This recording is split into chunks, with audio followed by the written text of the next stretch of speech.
Don't forget to subscribe to my channel, and while you're at it, click the bell to be notified of future videos. This block is called Daydream. It finishes at 12 inches. Here's the diagram, and here are 4 blocks set block to block. I really like how it gives this star at the intersection of the blocks. So you get a nice secondary pattern there. This is a 3x3 grid, and we'll go over that later. I'm doing something a little bit different on this because after the Kansas Troubles block, where we did all the half square triangles, I got some really good comments from people about, first of all, why didn't I use 8 at a time half square triangles? And the answer is, well, I forgot. I tend to get tunnel vision, and ultimately you can't see the forest for the trees. So thank you for that reminder and suggestion to do that. The other good suggestion I got was you can cut these squares for the half square triangles. You can cut them larger and trim down the unit. I have not mentioned that at all in any of my videos, I don't think, because I don't usually do that, but I can see the value in it, especially for new people. So if you're having trouble with half square triangles and square on point with the triangles, then we're going to do something different this time, and you can try it and see how you like it. I think you'll be pleased and a lot less frustration. These are the patches. There are actually these 3 patches and these 2 over here. I'm not going to go over each one. I'm going to go over the cutting instructions and show you where each thing goes. But first I wanted to tell you this is a free pattern by Kate Spain from Moda Fabrics, and the next page, page 2, has a download link, and here it is. Kate Spain's pattern. Her block finishes 18 inches. I like a 12-inch block, so I converted it to a 12-inch block. The quilt she has in the pattern finishes 88 by 88 inches. And you can click or scan this and download the pattern. It's the same pattern, only a different size.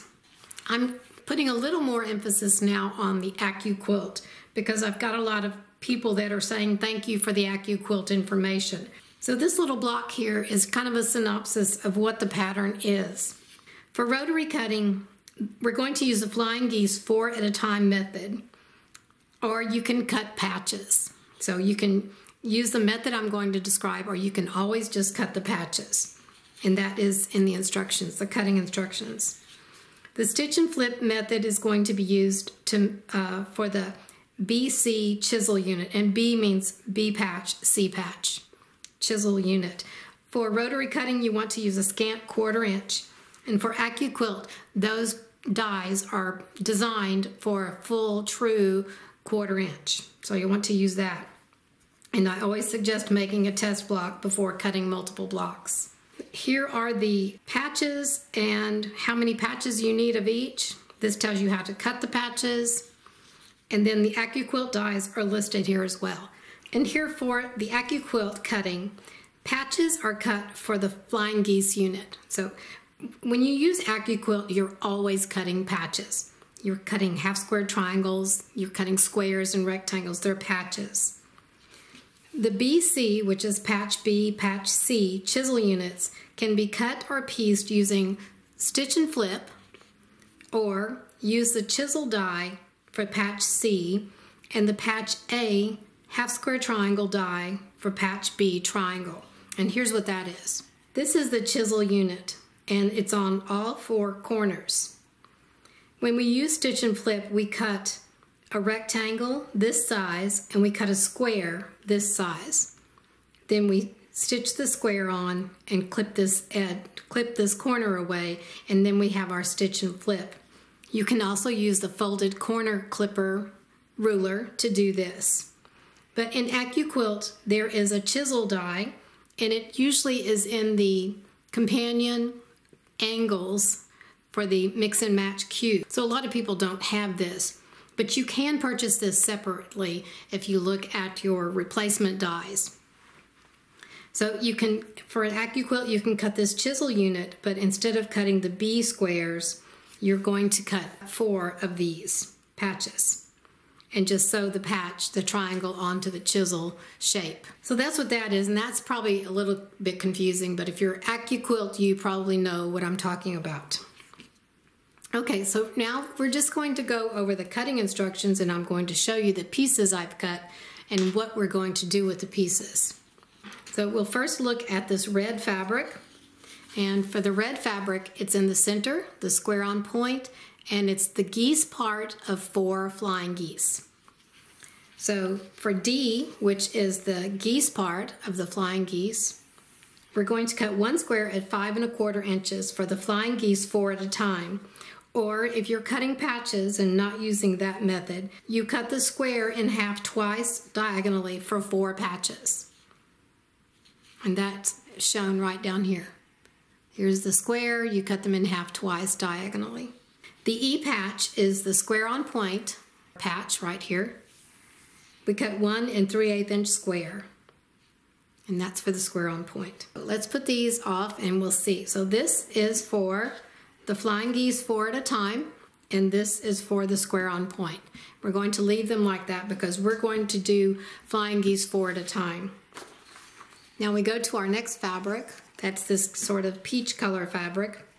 And for the B unit, that's simply the squares. There are squares here and here. There are 4 of these squares for this fabric. So you cut 4 2.5 inch squares.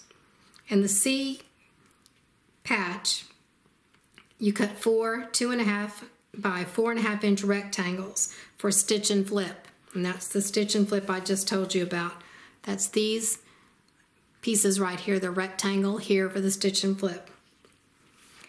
Or for AccuQuilt, you're going to use the chisel die if you have that. So let's take our 4 rectangles, and these will be stitch and flip, our folded corner clipper, or if you're AccuQuilt, these will be the chisel units.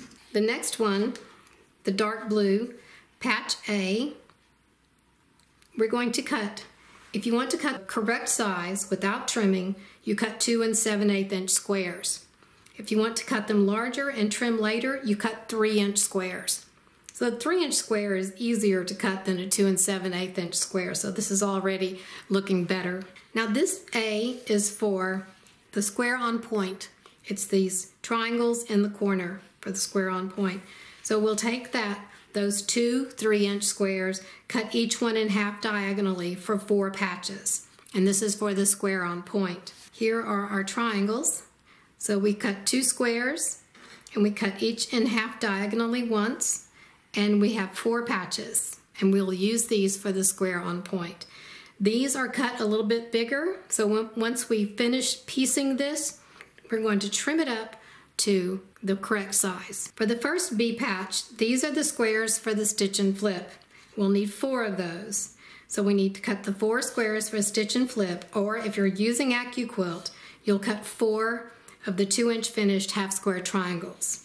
So you'll cut 4 using these dies up here. Here are our rectangles that were stitch and flip, and now we'll put our 4 squares for the stitch and flip. So we have these ready. And for the second B on the dark blue fabric, we cut 4 2.5 inch squares. And that is these squares right here, these 4.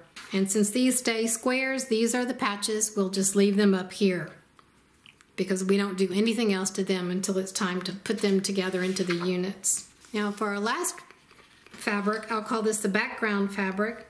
We have the A patch, which is for the flying geese 4 at a time.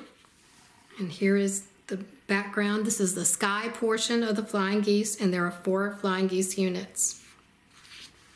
We're going to cut 2 7/8 inch squares. That's if you want to cut the correct size. If you want to cut larger, you cut 3 inch squares, and we'll trim those later. And these are for the flying geese 4 at a time. Or if you're making patches, just cutting your patches, you'll cut each in half once diagonally for 8 patches. The last one, the C patch, is the rectangle, and that's right here, these 4.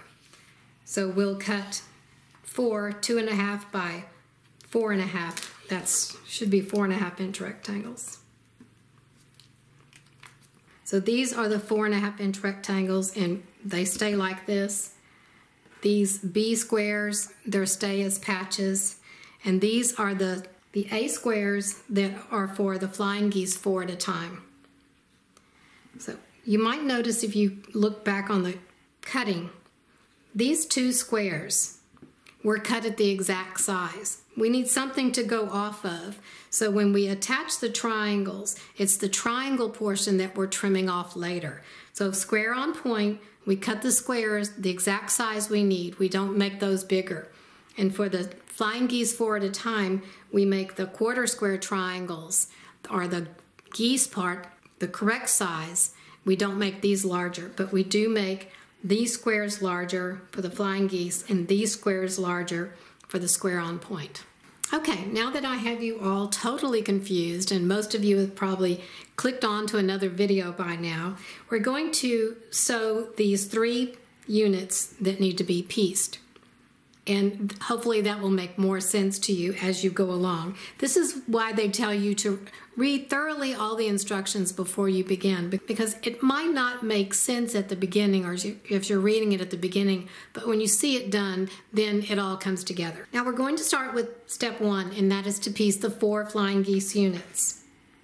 For the flying geese, we have the large square that is the geese part of the flying geese, and we have our 4 smaller squares, which is the sky part of the flying geese.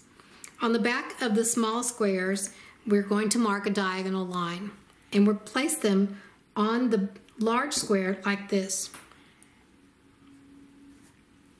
We match up this corner and then make sure these lines are straight. So a scant 1/4 inch on each side of this diagonal line. So we'll have 2 lines of stitching.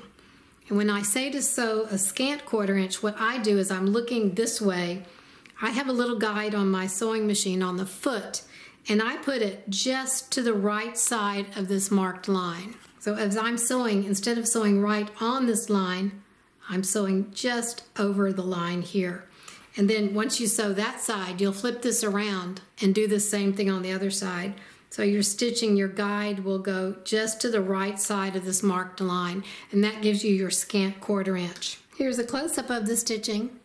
Now we're going to cut it apart along the diagonal line. We'll take these 2 pieces and press the seams open. We have our 2 pieces pressed, seams open. We take our small square that's been marked with a diagonal, and we line it up with this corner. And we're going to stitch the same way we just did. On each side of this drawn diagonal line, we're going to stitch a scant 1/4 inch. And you do that for both of these. Here it is stitched, and you can see the stitching ends right here in this V on this side and this side, and that's what you want. Now we'll just cut this on the diagonal line. We'll have our 2 pieces, and we press those seams open, and you'll get 2 like this. Now it's time to trim. We need to trim this to 4.5 inches by 2.5 inches. We're going to measure from this. Just remember, we cut the geese portion the exact size we needed. We cut the triangles larger, so these are where we're going to trim off. It should measure 4.5 inches in the width. So we'll just make sure it does. And it's close. It's close enough that I'm not going to trim any off. And if you take half of 4.5, that's 2.25 inches. So you find your 2.25 inch mark on your ruler, and you line it up with this point. You line up with this point, and then you take the 2.5 inch mark down here. This is 2.5 inches, and you line it up with the lower part of the flying geese unit. So this is the part we're going to trim off. 2.25 inch here, and 2.5 inch this way. And you want to make sure that you have at the very tip of that point to the end of your ruler. So just move it around a little bit, just a few threads, until you get that 1/4 inch. So all I'm going to trim off here is this top and these nubs on the side.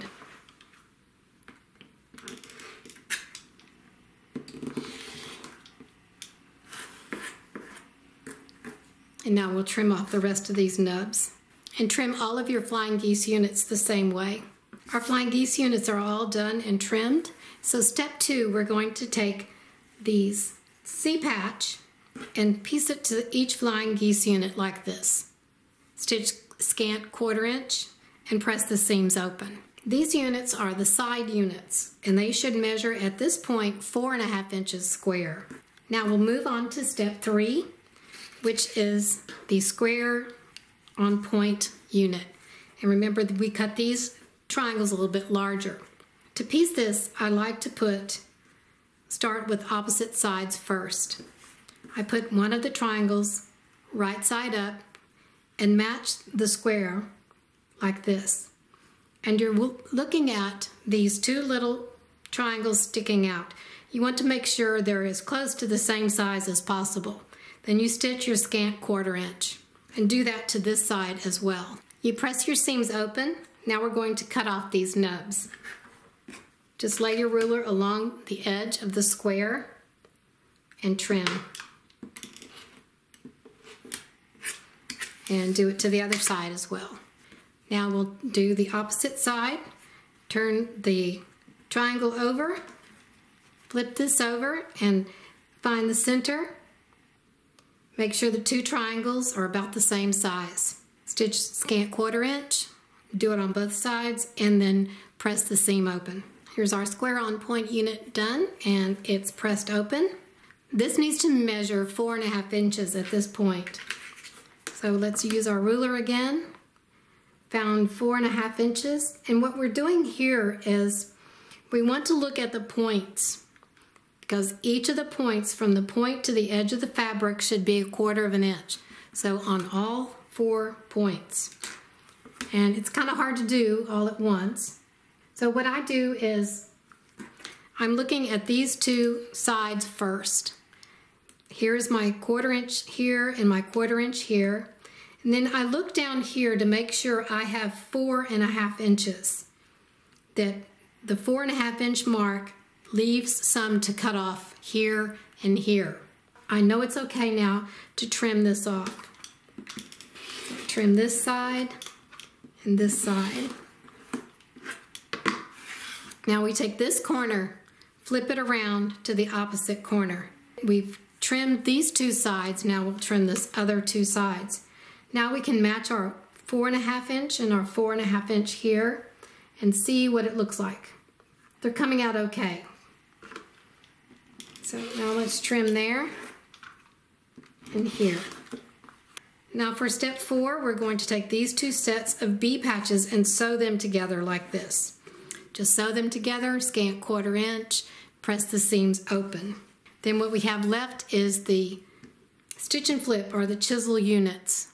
I'm going to show you the stitch and flip method and folded corner clipper method. When you're making a chisel unit, you need to make sure your angles go in the right direction. Just put this to the side so I can be looking at it, and I'll put my rectangle placed just like that, and I'll put my square in the side over here. And I see that this angle is going from upper left to lower right, so I need to move my angle here.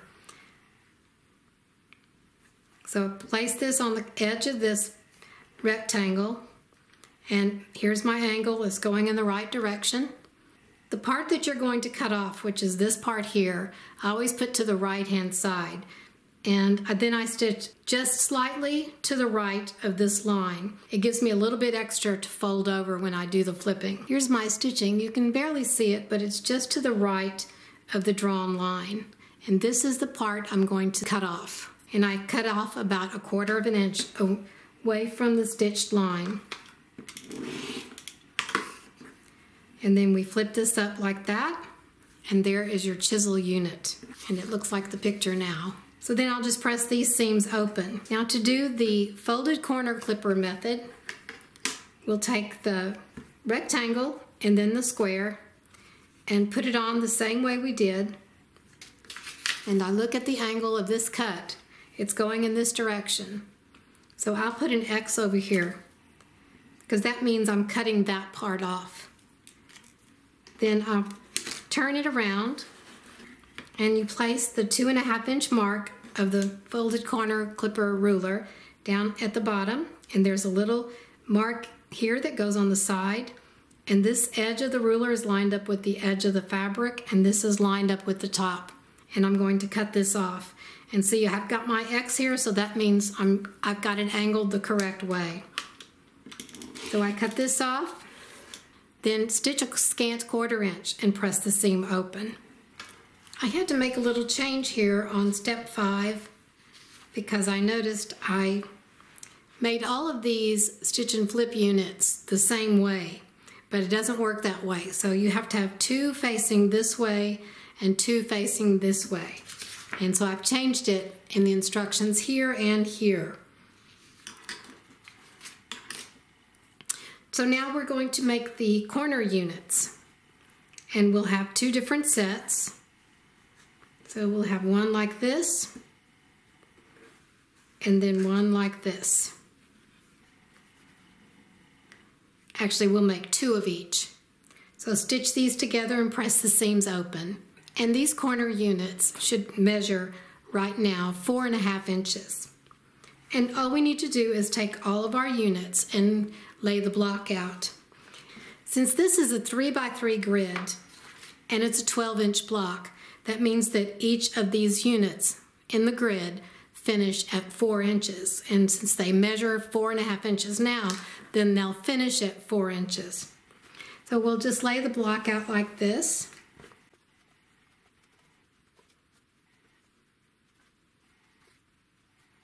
And there we have our block. We'll sew the top units together, the middle and the bottom, press the seams, and then sew the rows together.